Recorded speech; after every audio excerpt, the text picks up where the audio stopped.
Hey everyone, welcome back for another deep dive. Always excited to be back. Today, we're going to be tackling a topic that might seem kind of, intimidating. Oh, yeah. But trust me, it's fascinating. We're talking about how to get the most out of selling a business. Huh? And even if you're not packing up shop tomorrow, Right. the insights we're going to cover today can help you build a much stronger business right now. Absolutely. Kind of think of it like a sneak peek behind the curtain at what really makes a business valuable, not just to someone else, but period. What I find fascinating is that so many of the principles that make a business attractive to a buyer are the same principles that drive long-term success. Exactly. And to guide us, we've got this book, You Don't Know What You Don't Know. Great title. A step-by-step guide for getting the most from the sale of your business. It's great because it uses these contrasting stories of Mark and Bill. Oh, I love that kind of approach. Yeah. It makes it relatable. Right, two business owners, but totally different ways of approaching how they sold their businesses. Mark is very methodical, strategic, assembles a team, really assesses the business, negotiates from strength. Bill, on the other hand, tries to go it alone. Oh no, I'm already sensing trouble. Yeah, he makes some costly mistakes along the way. It's funny. It's like watching two people try to climb the same mountain. Oh, I like that. Yeah. One's got the map, the right gear, experienced guide. Right. The other one's just winging it, hoping for the best. And as you can imagine, it doesn't go quite as well. Spoiler alert, things go south for that guy. They do. And Yeah. one of the things the book stresses right off the bat is this idea of being ready to sell. Okay. And that's not just about, your financials. It's this whole mindset thing, Okay, so let's unpack that. What does it actually mean to be ready to sell? Well, imagine this. You sell your business, and it's only then that you realize, wait, what do I do now? Oh, I've got all this time, money maybe, but no plan. It's like you finally reach the top of that mountain, but have zero clue which way to go next. Okay, yeah. Starting to see how this goes way beyond just spreadsheets. The book lays out these 3 crucial questions you got to be able to answer, honestly, before you even think about selling. Okay, hit me with question number 1. Question number 1 is, what are you going to do after the sale? I can see how that would be overlooked. So many entrepreneurs, their business as their life. Right. To suddenly not have that, I could see it leading to regret or even just a sense of loss. Absolutely. So think, what are you passionate about outside the business? You want to travel? More time with family? Start something completely new, W. Okay, so having a vision for that post-business life is key. What's the second question? The second one is, why are you selling? Now, this one might seem obvious, but the book makes a point about your reason needing to be positive, compelling. Okay. Buyers can sniff out desperation a mile away, and they'll use that in the negotiation. So saying things like, I'm desperate or this business is tanking, that's a big no-no. Huge red flag. It's like going to a car dealership and being like, I gotta load this clunker today, give me anything you got. You're begging to get lowballed. Okay, yeah, point taken. So what are some good reasons to sell that would make a buyer more interested? Think about things like retirement. Maybe you're ready to pursue a new opportunity, or maybe the business has simply outgrown your ability to manage it effectively. So instead of saying I'm burned out, you'd say something like, I'm ready for a new challenge and I know this business can reach even greater heights with fresh leadership. There you go. You're not just selling a business, you're selling a future. Right. Now, the third question the book mentions is, are you prepared for this to be personal? This one's intriguing. What's that about? Well, selling a business can get emotional, Oh, absolutely. For the seller, it's often their baby, years of work, sacrifice, their identity even. And it's their blood, sweat, and tears for sure. Exactly. But for the buyer, it's often seen as a purely financial thing. They're looking at numbers, potential ROI. They don't have that same emotional connection. Right. And this difference can lead to misunderstandings, hurt feelings, Oh, yeah. stalled negotiations even. The book really emphasizes separating emotion from logic. I bet this is where Winging It Bill really struggled. Oh, big time. He took every lowball offer personally, got offended. It almost derailed the whole thing. So having that experienced team, they can help you keep a cool head. Precisely. Act as a buffer between you and the buyer. Handle the tough stuff. Makes sense. So being ready isn't just about the numbers. It's the plan for your future, the reason why you're selling, and the mental game of it all. Exactly.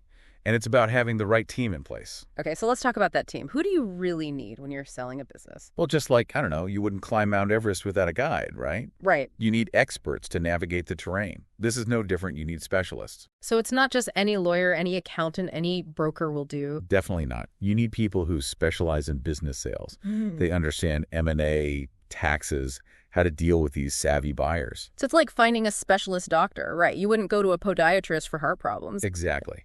And that upfront cost, it's often offset by the benefits they bring. They can prevent those costly mistakes, get you a better price, make it all much smoother. Makes total sense. So finding that team is crucial. But what about the business itself? What makes a business ready to sell? Well, just like you wouldn't sell a house without sprucing it up first. Right. Got to make it presentable. You got to make sure the business is in tip-top shape. Okay, so paint me a picture. What's a ready-to-sell business actually look like? First thing, current, complete, and accurate financials. Buyers want to see that the business is well managed and the numbers make sense. Right. No one's just going to hand over a pile of cash without knowing what they're getting. Exactly. And it has to be all three. Current, complete, accurate, outdated financials, incomplete records. Huge red flag. Makes it look like you're not on top of things. Okay, good financials are a must. What else? Good business records. We're talking contracts, employee documents, intellectual property, permits, and licenses, everything related to the business. So it's about being organized, having your ducks in a row. Precisely. And it's not just about having them. It's about organization, accessibility. Think of it like a digital data vault where you keep it all secure and ready to share. Smart. So good financials, organized records. What else is on that checklist? Third thing is that your business's performance has to support the price you're asking in the current market. Buyers want a return on their investment, so they need to see profitability, solid track record, and good potential for growth. No one's paying top dollar for a struggling business. Exactly. So think about your asking price and make sure your business performance is in line with it. If there are areas that need work, now is the time to fix them. Makes sense. So we've covered being ready, both personally A&D, from the business side. We talked about getting that dream team, making sure the business is in top shape. Right. Now I'm curious about the actual selling process. What are the steps to go from, like, for sale to sold? The book gives us a nice roadmap. It breaks the process down into 6 distinct steps. Okay, walk me through them. Step 1. Step 1 is team building. We've already talked about the importance of having that team of experts. They're going to be your guides. Your broker, lawyer, accountant, they're with you every step of the way. Exactly. Remember, Mark? He assembled that A-team, and it paid off big time. Bill, going solo, well, roadblocks and mistakes all over the place. Makes a big difference, that team. Okay, step 2. Step 2 is assessment. Now that you've got the team, it's time for a deep dive into your business. Not just the financials, but everything. This is where it gets juicy, right? Absolutely. This is about those 8 dimensions of value that buyers consider. It includes growth potential, recurring revenue, but also things like how reliant your business is on you, the owner. Hold on. So if I'm the only one who knows how to, I don't know, make the secret sauce, or if a couple clients make up most of my revenue, that's a BAD thing. It can be. The book calls it the Switzerland structure. Okay. You want a business that operates independently, like a well-oiled machine. Buyers don't want to feel like they're buying a job. Interesting. So much more than just numbers. It is. So we've got team building, assessment. Okay. Step 3 is representations. Think of it like crafting the perfect dating profile for your business. Oh, I like that. So we're talking marketing materials, brochures, presentations, maybe a website. Exactly. You want to highlight the best stuff. Strengths, growth potential. You're making a first impression. And this is where those 8 dimensions really shine. Absolutely. Paint a picture of a valuable, sustainable, attractive business. Okay. So we've assessed the business, got those materials, then it's time to find the buyers. You got it. Step 4 is marketing. Get the word out. More than just a for sale sign, though. Much more. Remember those different buyer types? Lifestyle, economic, strategic? Well, your marketing has to be targeted. Makes sense. Can't just shout into the void and hope the right person hears you. Right. A lifestyle buyer might be on those online platforms for entrepreneurs. But an economic buyer, you might need a broker with connections to private equity. Okay, so targeted marketing is key. Then what? Someone's interested, they've seen your stuff. What's next? Things get real at step 5. Diligence. This is where the buyer scrutinizes everything. Operations, financials, legal stuff. Oh boy, I bet this is where it gets intense. It can be. But if you've been organized, transparent, got those good records we talked about, you're in much better shape. So preparation is key. What kinds of things are buyers looking for during diligence? They'll verify all the info you provided, dig into financials, contracts, tax returns. Might even talk to your customers and suppliers. Looking for red flags, risks, anything that could impact their decision. You've really got to have all your ducks in a row, it seems. You said it. And again, having that experienced team can be huge here. They'll help you manage the process, anticipate questions, address any potential issues proactively. So we've got team building, assessment, representations, marketing, diligence. Okay, that's 5. What's the final step? The grand finale. Step 6, closing. This is where it all comes together. Paperwork signed, money changes hands, ownership is officially transferred. Like reaching the summit of that mountain. Exactly. But even here, you need to be careful. Pay attention to the details. Things can still go wrong. So having your team there to guide you through it, make sure all the I's are dotted and the T's are crossed. That's crucial. So even at the finish line, you can't let your guard down. All right. Now, we've covered a lot of ground, but I'm curious to go deeper into each of these steps. Let's start with team building. What advice does the book give for putting together that A-team? Well, it emphasizes that it's not just about hiring A&Y lawyer, A&Y accountant. Right. You need people with experience in business sales specifically. So specialists, people who understand the ins and outs of buying and selling businesses. Exactly. You wouldn't go to a general practitioner for brain surgery. Right. You need the right expertise. Okay, but how do you even find these specialists? Is there like a secret society of business sale gurus out there?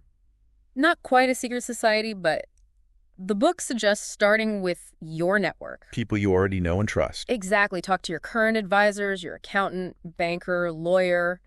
See if they've got experience in this area or if they can refer you to someone who does. Right. It's all about leveraging those relationships, getting recommendations from people you already trust. Right.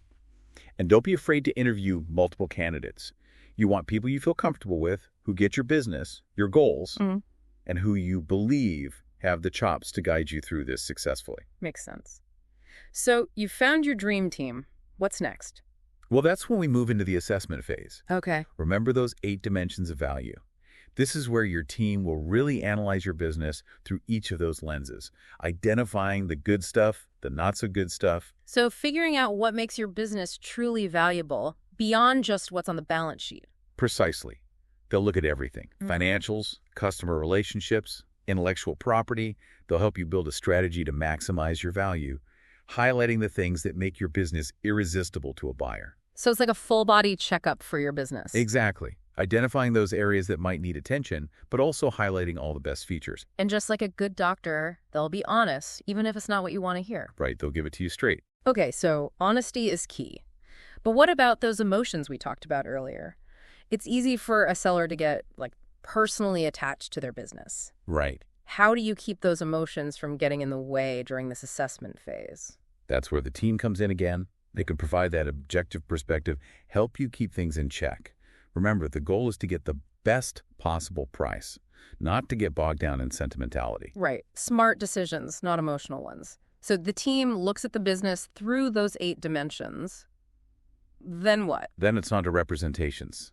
This is where you craft those marketing materials, tell the story of your business in a way that'll attract the right buyers. So it's like writing the biography, but for your company. Exactly. Highlighting the achievements, the key selling points, the future potential. And this is where those different buyer types come in again, right? Absolutely. Remember, lifestyle, economic, strategic.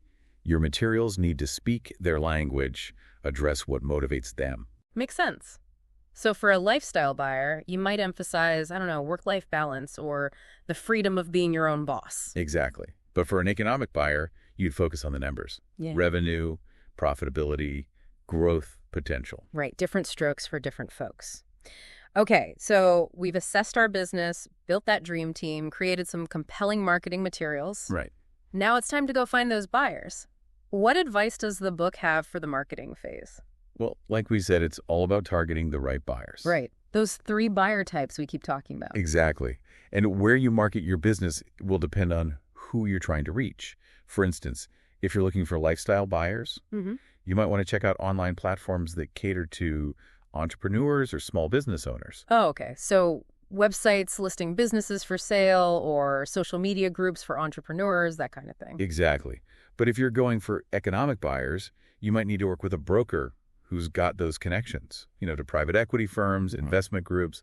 Makes sense. They're looking for different things. They are. And your marketing message, it needs to be tailored too. Right. We talked about how a lifestyle buyer might be looking for a certain lifestyle, whereas an economic buyer wants to see those numbers, that profit. Exactly. You got to understand what makes them tick. That's the key to crafting a message that'll actually resonate and get their attention. Okay, so you found some interested buyers, you send them your marketing materials, they sign those confidentiality agreements. Right. Then what? That's when things start to heat up a bit. It's the diligence phase. Oh, yeah, we talked about that, where they really put your business under a microscope. It's kind of like that first date where they start asking all the tough questions. Trying to see if you're the real deal. Exactly. Honesty and transparency, that's what matters here. They're going to want to verify everything, look through your financials, contracts, tax returns. Yeah. They might even talk to your customer suppliers to get the full picture. Wow, so it's pretty intense. It can be, but remember, if you've been organized, prepared, you got nothing to worry about. And here's where that team we talked about really shines. They can help manage the process, anticipate those tricky questions, and even address potential issues before they become deal breakers. So they're kind of like your bodyguards, protecting you from those tough questions. That's like that. Okay, so you've survived diligence, and the buyer is still interested. What happens next? Lay it on me. We're on to the closing stage. This is like the wedding day, Oh, all that hard work has led up to this. Exactly. You finalize all the legal and financial details, sign the agreements, and boom, ownership is officially transferred. It's like reaching the finish line of a marathon. All those miles have paid off. Exactly. But even at this stage, you got to be careful. Pay attention to those details. Right. Things can still go wrong, so it's crucial to have your team there to make sure it all goes smoothly. So even when you're celebrating, you got to stay focused. Right.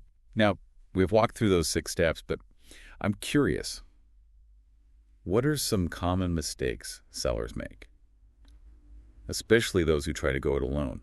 One of the biggest is not knowing what their business is actually worth. They overestimate or underestimate. It throws everything off. So how do you avoid that? Get a professional valuation. Gives you an objective assessment based on the market, your financials, everything. Right. It takes the guesswork out of it. Yeah. Gives you a solid foundation. Another big one is not being prepared for due diligence. Yeah, that massive checklist. Right. If you haven't gathered and organized all that info beforehand, you're going to be scrambling. And potentially miss deadlines, right? Exactly. That can really hurt the deal. It's like showing up for a test without studying. Ooh, yeah. Not a good feeling. So preparation is key from start to finish. It is. And again, this is where that team comes in handy. They keep you on track, help you avoid those pitfalls. Exactly. Okay, those are some great insights. But I'm still really curious about those 8 dimensions of value. I want to understand exactly what buyers are looking for and how I can make my business as attractive as possible. Of course. Let's start with growth value. This is all about potential. Okay. Buyers want to see that there's room to grow, whether it's new markets, new products, or just doing things more efficiently. So if my business is already growing, that's a good sign. Absolutely. But it's not just about the past. It's about that path for future growth. Buyers want to see that. So I need to have a plan and be able to show them how they can grow the business even further. Exactly. Yeah. A solid business plan, market research, even just a clear understanding of trends in your industry. All of that can help demonstrate growth value. Okay, makes sense. What about dependence? We talked about that earlier in relation to the Switzerland structure. Right. This one looks at how reliant your business is on any one customer, employee, or supplier. The more diversified you are, the less risky you look to a buyer. So if like 80% of my revenue comes from one huge client, that's a red flag. It can be, yeah. Yeah. Buyers worry that if you lose that client, the whole thing could fall apart. They want stability, predictability. So do I just like tell them I'm working on getting more clients? It's more than just saying it. You need to show them you're actively diversifying. Yeah. That might mean targeting new markets, Okay. developing new products, or even finding ways to reduce your reliance on that one big client. It's about taking action. Showing them you're serious about building a sustainable business. Right. And the same goes for employees and suppliers. If you've got one key employee who holds all the knowledge, or a single supplier for something critical, that can be a problem for buyers. So it's about backup plans, right? Cross-training Yeah. employees, exploring alternative suppliers, making sure you're not overly reliant on any one person or thing. Exactly. The more diversified and resilient your business is, the more attractive it'll be to a buyer. Okay, what about the valuation teeter-totter? I'm not even sure what that means. Think of a teeter-totter on a playground. On one side, you've got the money coming in and to the business, the earnings. On the other side, you've got the money tied up in things like inventory, unpaid invoices, basically day-to-day operations. That's your working capital. Okay, I'm picturing it. So how does this teeter-totter affect a business's value? Buyers want to see that earnings side heavier. That means the business is generating enough cash to cover its operating costs and still have some left over. Okay, and if the working capital side is too heavy? It means the buyer's going to have to pour in more money just to keep things running. Makes it less attractive. So it's all about balance. Making sure your business is generating cash as it grows, not requiring a ton of working capital to keep it going. Exactly. Now, this next dimension, recurring revenue, it's particularly relevant these days. Okay, why is that? What's so great about recurring revenue? Stability and predictability. Buyers love that. Think subscription-based businesses or ones with lots of repeat customers. They know how much money's coming in each month, which makes them less risky. Right, it's not just a one-time sale, it's that ongoing flow of income. Like those software companies that charge you every month, they have a pretty good idea what their revenue is going to be, which makes them less risky. Exactly. And those types of businesses with recurring revenue, they typically get valued higher. Makes sense. So how do you increase recurring revenue? Is it all about creating a product or service that people just can't live without? It's part of it, for sure. You want to build loyalty, give amazing customer service, and have pricing models that encourage repeat business. Think about those subscription boxes that are everywhere these days. It's convenience, curated experiences, that feeling of anticipation. And that all adds up to consistent revenue. Exactly. Okay, next up, monopoly control. Does that mean I got to, corner the market on something? That's what it sounds like. Not necessarily. It's more about having that unique selling proposition. Something that sets you apart from the competition and makes it hard for others to copy you. So like those big tech companies that have built such strong brands, it's almost impossible to compete with them. They've got that monopoly control. Exactly. Buyers are willing to pay a premium for businesses like that. They want something special, something they know can't be easily replicated. Okay, that makes sense. What about customer satisfaction? I mean, obviously, happy customers are a good thing, but how does that actually impact the value of a business? Well, think about it. Satisfied customers are more likely to come back for more. Right. And repeat customers mean predictable revenue. Right. But it's also about reputation, word-of-mouth marketing. Happy customers tell their friends, write good reviews. They become advocates for your business. Right. So it's not just about keeping your existing customers happy. It's about attracting new W ones through that positive buzz. Exactly. And when a buyer is doing their due diligence, they'll look for evidence of this. Online reviews, testimonials. They want to see proof that your customers are actually happy. So it's not just enough to say your customers are happy. You need to be able to prove it. Right. And having systems in place to track and measure that satisfaction. That shows you're serious about giving them a great experience, which buyers value. Okay, that makes sense. Now, the final dimension we need to talk about is hub and spoke. I think we touched on this earlier. We did. This was all about how much the business relies on the owner. Buyers want a business that can run smoothly, even if the owner is not around 24/7. So if I'm the only one who knows how to do certain things or make those key decisions, that's a problem. It can be, yeah. Buyers get worried that if you walk away, the business will fall apart. They want to see a well-oiled machine with systems and processes in place. Right. And a capable team who can keep things running no matter what. So it's about building a business that can thrive without you constantly being the center of attention. Exactly. Documenting your processes, cross-training employees, delegating responsibilities. It's all part of building that hub and spoke strength. Makes sense. So by focusing on these 8 dimensions of value, I can make my business as appealing as possible to potential buyers. Absolutely. You're showcasing your strengths, addressing any weaknesses, and telling a story that really captures the true value of what you've built. Okay, that's a lot to digest, but it's incredibly valuable information. I'm starting to see how understanding these dimensions can not only help me sell my business for a better price, but also build a stronger and more valuable business, period. And that's the key takeaway here. Even if you're not planning to sell anytime soon, focusing on these 8 dimensions will help you create a more resilient, more profitable, more sustainable business. That's a fantastic point. Okay, so we've tackled team building and assessment. Now let's move on to the next step, representations. What are some of the key elements that need to be included in those marketing materials? Well, first and foremost, you need a compelling story. Okay. You need to grab the buyer's attention and make them want to learn more about your business. So it's not just about throwing a bunch of numbers and facts at them? Definitely not. You want to showcase what makes your business unique, highlight those achievements, paint a picture of future success. So it's not just selling a business, it's selling a dream. Exactly. You're selling a vision. Okay, so what kind of information should be included in these materials? Well, you'll want to give them an overview of your industry and where your business fits in. Okay. You'll highlight your key products or services, your target market, your revenue and profitability, and don't forget to talk about your growth potential. Right. Got to show them where they can take it. Exactly. And you'll also want to address those potential concerns, things that might make a buyer hesitate. Think about it from their perspective. Like, what are your plans for the future? What are your biggest challenges? Right. Or, how does the business actually operate if the owner's not around? Exactly. By thinking ahead and answering those questions up front, you build trust and credibility. Makes sense. But how do you actually create these marketing materials? Do you need to hire, like, a professional writer or designer? It can definitely be helpful, especially if you're not a wordsmith or a design whiz yourself. But you can also create some really effective materials on your own. Okay. The key is to keep them clear, concise, and visually appealing. No one wants to wade through a wall of text or stare at a boring spreadsheet. Right. Got to keep it interesting. Exactly. Think about using visuals, graphs, charts, even photos of your products, your team, or those happy customers we talked about. Okay. Remember, you're telling a story here, and visuals can really bring that story to life. Okay, so we've created those killer marketing materials. Now it's time to go find those buyers.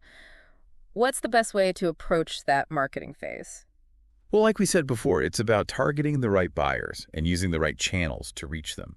Oh. It's like fishing. You wouldn't use the same bait to catch a trout as you would a shark. Okay, I see where you're going with this. So each buyer type, those lifestyle, economic, and strategic buyers, they're swimming in different waters. Exactly. For example, if you're trying to hook a lifestyle buyer, you might want to focus on those online platforms that cater to entrepreneurs, small business owners, that sort of thing. Okay, so like those websites that list businesses for sale, or maybe social media groups for entrepreneurs. Exactly. But if you're after an economic buyer, you might need a broker who's got those high-level connections. Right, to private equity firms, investment groups, that kind of thing. Exactly. Because those economic buyers, they're usually looking for larger, more established businesses, ones with a proven track record. Makes sense. So different bait for different fish. Precisely. And your marketing message needs to be tailored too, remember? Right. We've got to speak their language. Like a lifestyle buyer might be looking for, I don't know, flexibility, work-life balance, that kind of thing. Right. Well, an economic buyer is all about the numbers, the potential for profit. You got it. Understand what motivates them, and you'll be able to craft a message that resonates. Okay, that makes sense. So we found some interested buyers. They've seen our marketing materials. They've signed the confidentiality agreements. What happens next? Now it's time for the diligence phase. And this is where things can get a bit, well, intense. Oh, yeah. We've talked about this. This is where they really dig in, scrutinize every aspect of your business. It's kind of like that first date, but instead of asking about your hobbies, they're poring over your financial statements. Trying to find any skeletons in the closet. That's one way to put it. They'll be verifying everything you've told them, looking at your financials, contracts, tax returns. They might even chat with your customers and suppliers just to get a feel for things. Okay, so honesty is the best policy here, right? Yeah. No trying to hide anything. Absolutely. Transparency is key. And remember, if you've been organized and prepared all along, if you've got those good records we talked about, Yeah. you'll be just fine. This is also where that experienced team can really make a difference. Right. They help you navigate those choppy waters. Exactly. They'll help you anticipate questions, address concerns, and hopefully avoid any major surprises. Okay, so you've made it through diligence. The buyer's still on board. Mm-hmm. What happens next? Then it's on to the closing stage. All those legal and financial details get finalized, you sign all the papers, and officially transfer ownership of the business. It's a big moment. It's like finally reaching a summit after a long, challenging climb. You're probably feeling a mix of emotions, right? Absolutely. Relief, excitement, maybe even a little bit of sadness. It's natural to feel a range of emotions when you're letting go of something you've put so much into. Yeah. But if you've done your due diligence, chosen the right buyer, you can feel good knowing your business is in good hands. So it's bittersweet, but ultimately a positive thing. Exactly. It's the start of a new chapter, both for you and for the business. Okay, I like that perspective. So we've talked about those 6 steps of the selling process: team building, assessment, representations, marketing, diligence, and closing. Yeah. But now I'm curious about those 8 dimensions of value. Okay. I know they're important for attracting buyers, but can you give me a real-world example of how they actually play out in a sale? Like, let's say I'm selling a software company. Okay, great example. So from a growth value perspective, you might highlight your plans to expand into new markets or develop new products. Okay. Show the buyer how they can capitalize on those opportunities. You're painting a picture of a business with a bright future, not just past successes. Got it. So you're not just focusing on what the business is, but what it could become. What about dependence? How would that play out in a software company sale? Let's say your software company relies heavily on one big client for most of its revenue. That could be a red flag for a buyer. They'd worry that if you lose that client, the business would take a hit. Right. It's all about diversifying, spreading the risk. Exactly.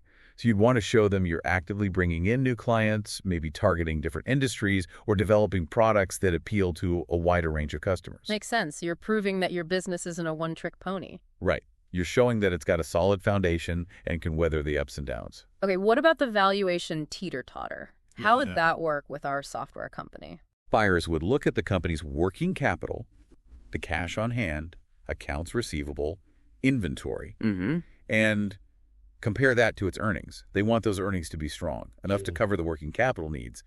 A&D still make a profit. So it's not just about having a great product, it's about managing your finances effectively. Exactly. Buyers want to see that the business is financially sound, that they won't have to constantly pump in cash to keep it afloat. Okay, makes sense.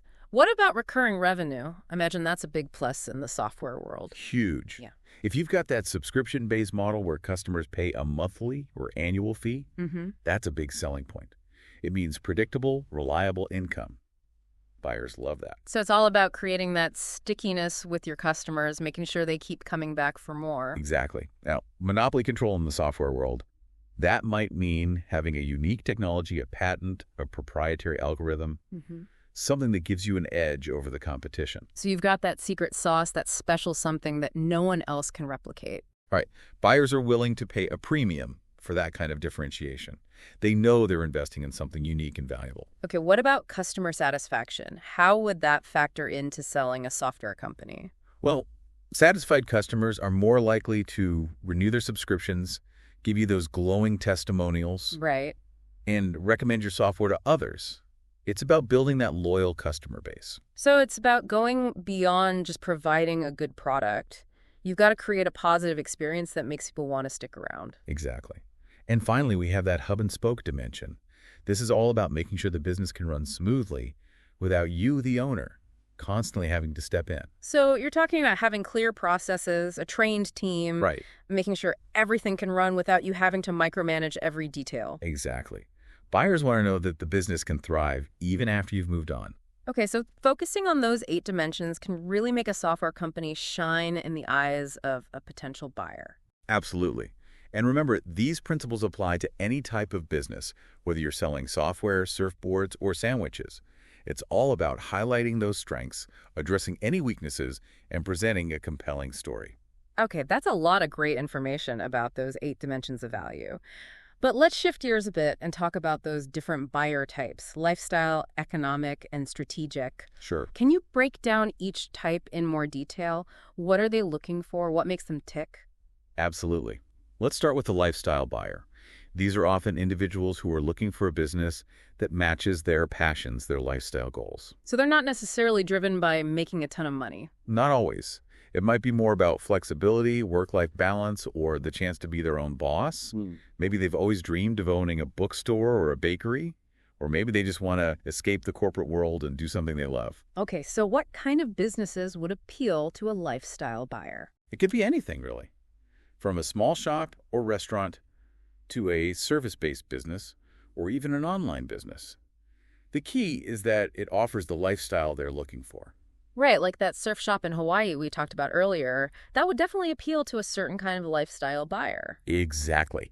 And it's important to remember that lifestyle buyers often don't have a lot of experience buying or selling businesses. So they might need more guidance, more hand-holding. Exactly.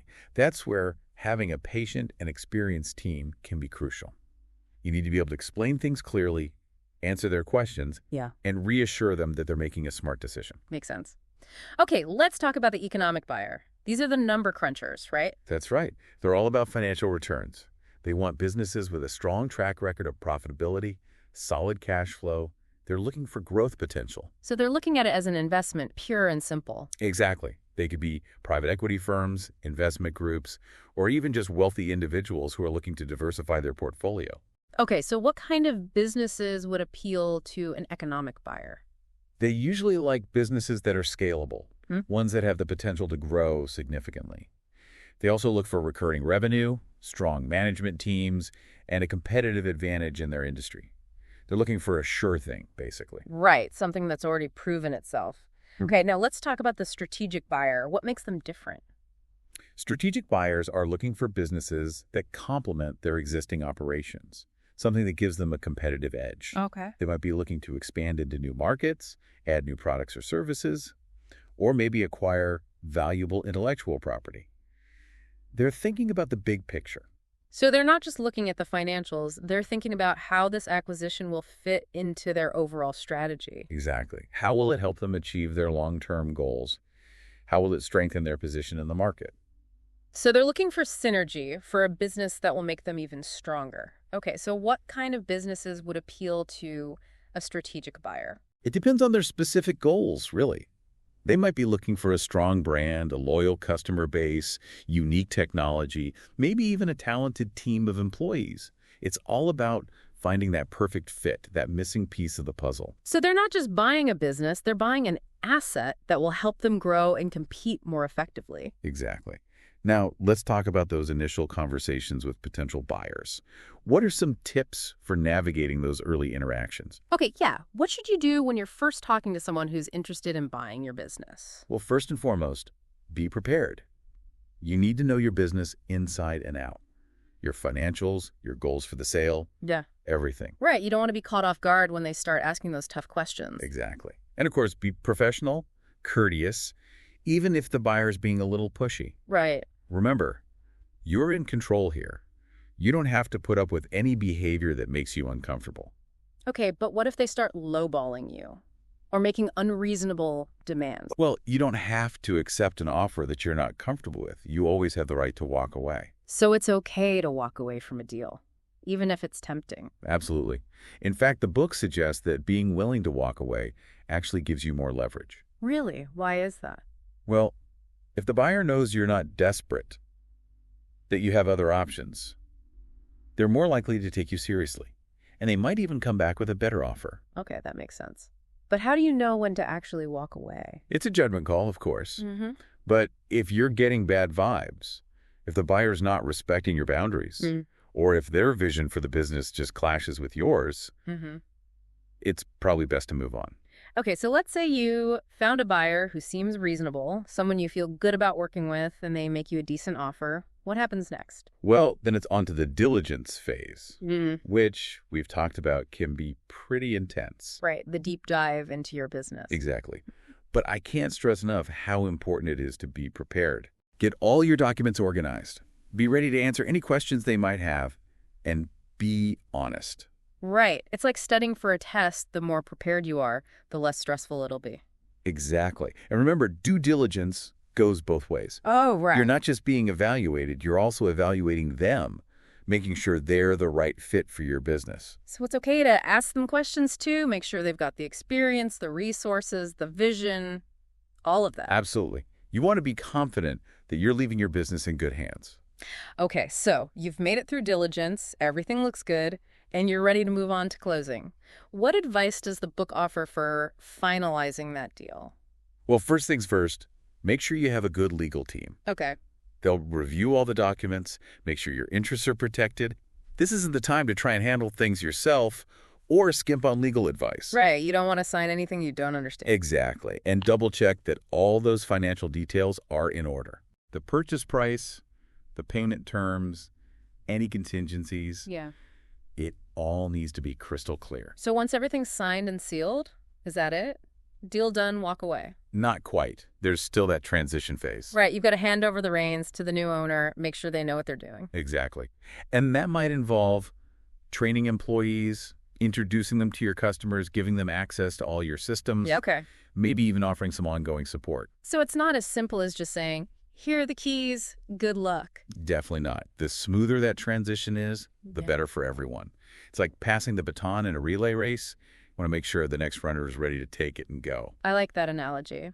Okay, you've worked with tons of business owners who've sold their businesses. I have. What are some of the biggest lessons you've learned from all those experiences? One thing that stands out is that it's an emotional roller coaster. Oh, yeah. Excitement, stress, relief. It's a lot to handle. Having a good support system to help you through it all is so important. So it's not just a business transaction, it's personal too. Very much so. Another thing I've learned is that it takes time. This isn't a quick process. Okay. You need patience, persistence. Yeah. Don't expect it to happen overnight. It's a marathon, not a sprint. Exactly. Yeah. And the final lesson, it goes back to something we've talked about before. It's not just about the money. Right. We've got to find the right fit. Exactly. Yeah. You want a buyer who understands and respects what you've built, someone who will take care of your business and help it grow. Someone who will carry on the legacy. Okay, those are some really valuable lessons. Now let's go back to those 8 dimensions of value for a minute. We've talked about them individually, but how do they all work together? How do they create that big picture of a business's value? Well, each dimension gives you a different perspective on the business. It's like looking at a tapestry, Each thread contributes to the overall beauty of the artwork. And when you combine all those perspectives, the growth, the dependence, the financial stability, recurring revenue, uniqueness, customer satisfaction, leadership transition, and the story of the business, that's when you get a truly complete picture of its value. So it's not about being perfect in every single dimension. It's about the big picture. Right. It's like a well-rounded person, Yeah. They might not be the best at everything, but they have a diverse set of skills and qualities that make them valuable. Okay, that makes sense. What are some of the challenges that sellers run into when they're trying to maximize those 8 dimensions of value? Sometimes it's just about understanding the dimensions in the first place. Oh, okay. Many business owners don't even know these factors exist. So knowledge is power. Absolutely. Once you understand the dimensions, then the challenge becomes actually doing something about them. Improving them takes time, effort, resources. It's a commitment. Right. It's one thing to know what to do, but actually doing it is a whole other ballgame. Exactly. And it's not always easy. It might mean making tough decisions, investing in new things, even changing the way you run your business. Okay, so what advice do you have for sellers who are, maybe struggling to improve those dimensions? First of all, don't try to go it alone. This is where your team of advisors can really make a difference. They can offer guidance, support, and hold you accountable. Right. That's what they're there for. Exactly. Another thing is to focus on the dimensions that are most relevant to your business and the buyers you're trying to attract. You don't have to be perfect in every area. Just focus on the things that matter most. So prioritize. Play to your strengths and address those weaknesses strategically. Exactly. Now, you've talked a lot about finding the right buyer for your business. Mm-hmm. What do you think are the qualities of a good buyer? Well, you've said it multiple times, it's not just about the money. You want to make sure your business is to someone who's going to take care of it, right? It's absolutely about finding the right fit. First and foremost, you want a buyer who shares your values and vision for the business. This isn't just a financial transaction. It's about passing the torch to someone who understands and appreciates what you've built. So it's like finding a good home for your pet, not just someone who can afford the adoption fee. You want to make sure they'll love and care for it the way you have. Exactly. You want to feel good about the person or company that's taking over. Beyond shared values, you also want a buyer who has the experience, the resources, and the commitment to actually run the business successfully. So they need to be capable and qualified, not just someone with a bunch of cash and a whim. Precisely. Think about it. You've poured your heart and soul into this business, and you want to see it continue to thrive, not flounder under inexperienced leadership. Makes sense. Anything else that's important when choosing a buyer? I think trust is essential. You want to feel comfortable working with this person or company, knowing that they're going to be honest and fair throughout the process. Selling your business is a big deal, and you're going to be sharing a lot of sensitive information, so it's crucial to have a good rapport and a sense of mutual respect. It sounds like you're advocating for building a relationship with the buyer, not just treating it like a cold, impersonal transaction. Absolutely. The more you get to know the buyer, the better equipped you'll be to assess their character, their intentions, and their ability to carry on your legacy. Okay, let's shift gears a bit and talk about the legal and financial aspects of selling a business. What are some of the key legal documents that sellers need to be familiar with? Well, the purchase agreement is the big one. This document outlines all the terms of the sale, including the purchase price, the payment terms, any contingencies, and the representations and warranties that both the buyer and seller are making. So it's like the rule book for the entire transaction, making sure everyone is on the same page and understands their obligations. Exactly. And it's incredibly important to have a lawyer review the purchase agreement carefully, making sure your interests are protected and that you understand all the legal ramifications. Okay, so what other legal documents are important? You might also encounter non-disclosure agreements to protect confidential information, letters of intent to outline the basic terms of a potential deal, due diligence checklists to guide the buyer's investigation, and closing documents to finalize the transfer of ownership. Wow, that's a lot of paperwork. It sounds like having a good lawyer on your team is absolutely essential. It can't be overstated. They can help you navigate the legal complexities, ensure that all the documents are in order, and protect you from potential risks or liabilities. Okay, so we've covered the legal side of things. What about the financial aspects of selling a business? What are some of the key things that sellers need to consider? One of the first things is to determine the value of your business. We've talked about those 8 dimensions of value, and it's important to understand how those factors translate into a dollar amount that a buyer would be willing to pay. Right. You need to know what your business is worth, not just what you hope it's worth or what someone else tells you it's worth. Exactly. You can get a professional valuation, of course, but you can also do your own research, compare your business to similar businesses that have recently sold, and use online valuation tools to get a general idea of your business's worth. So it's about being informed and having a realistic understanding of what the market will bear. Precisely. And once you know how much your business is worth, you can start thinking about your financial goals for the sale. How much money do you need to achieve those goals? What are your tax implications? How will you manage the proceeds from the sale? Okay, so it's not just about getting the highest price possible. It's about aligning the sale with your overall financial plan and making smart decisions that will benefit you in the long run. Exactly. You need to think about your long-term financial well-being, not just the immediate windfall from the sale. Okay, that makes sense. Now, what are some common mistakes that sellers make when it comes to financial aspects of selling a business? Well, one of the most common and potentially most costly mistakes is not seeking professional advice. People often try to handle the financial aspects themselves, either because they want to save money or because they think they can figure it out on their own. But the truth is, selling a business is a complex financial transaction, and there are a lot of potential pitfalls that you might not even be aware of. So it's like trying to fix your own plumbing. You might think you can save a few bucks, but you could end up flooding your entire house. Exactly. It's worth the investment to hire a qualified accountant or financial advisor who can help you navigate the complexities, minimize your tax liability, and make smart decisions about how to manage the proceeds from the sale. Okay, so professional advice is essential. What other financial mistakes do sellers often make? Another common mistake is not having a clear understanding of the tax implications of the sale. Different types of sale structures can have very different tax consequences, and it's crucial to work with a tax advisor to understand your options and choose the best strategy for your situation. So you need to talk to a tax expert, not just rely on your gut feeling or Google searches. Absolutely. Tax laws are complex and constantly changing, and it's essential to have a professional in your corner who can help you navigate those complexities and minimize your tax liability. Okay, what other financial traps do sellers often fall into? Another common mistake is not having a plan for how to manage the proceeds from the sale. People often get so caught up in the excitement of selling their business that they don't think about what they're going to do with the money once it's in their bank account. So it's like winning the lottery without having a plan for how to manage that sudden windfall. Exactly. It's important to think about your long-term financial goals, retirement investments, charitable giving, estate planning, and develop a plan that will help you achieve those goals. Okay, that makes sense.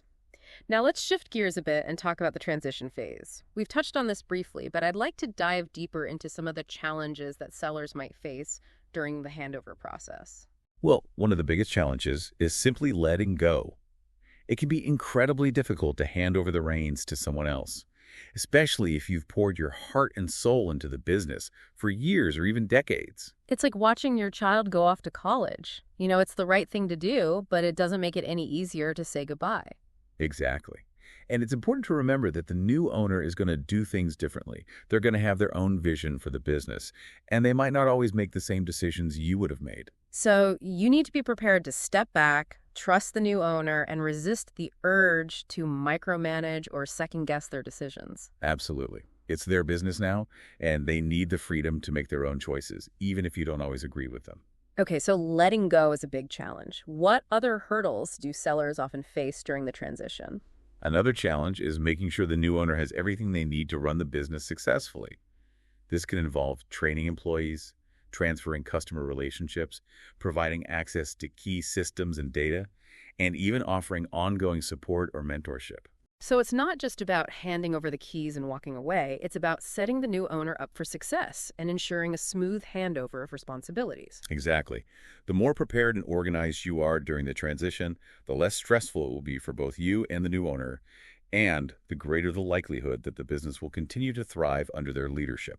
Okay, so what advice would you give to sellers who are struggling to let go or who are worried about the transition process? Well, first, remember why you're selling in the first place.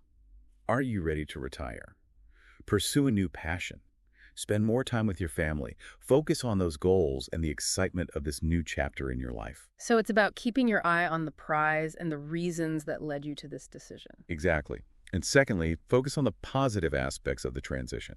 You're freeing up your time and energy, you're giving the business a fresh perspective, and you're potentially creating new opportunities for yourself and for the people who have been a part of your business journey. It's about embracing the change and seeing the possibilities, rather than dwelling on the loss or the fear of the unknown. Precisely. And remember, you're not disappearing entirely. You can still stay involved with the business in an advisory role or even as a mentor to the new owner, if that's something you both agree on. Okay, that's really encouraging. Now, throughout this deep dive, we've talked about the book, You Don't Know What You Don't Know, a step-by-step guide for getting the most from the sale of your business. But even if you're not planning to sell right now, what's one key takeaway you hope our listeners will walk away with? I think the most important takeaway is that the principles that make a business attractive to a buyer are the same principles that drive long-term success. By focusing on those 8 dimensions of value growth, dependence, financial stability, recurring revenue, uniqueness, customer satisfaction, leadership transition, and your overall business story, you're not just preparing for a potential sale. You're building a stronger, more resilient, and more valuable business that can thrive in any market condition. So even if you're years away from selling, or even if you never plan to sell, you can still benefit from thinking like a buyer and applying these principles to your business today. Absolutely. It's all about creating a business that's built to last, whether it's under your leadership or someone else's. That's a great point. Well, that's it for today's deep dive. We hope you learned something new and maybe even got inspired to take your business to the next level. Until next time, keep learning, keep exploring, and keep diving deep.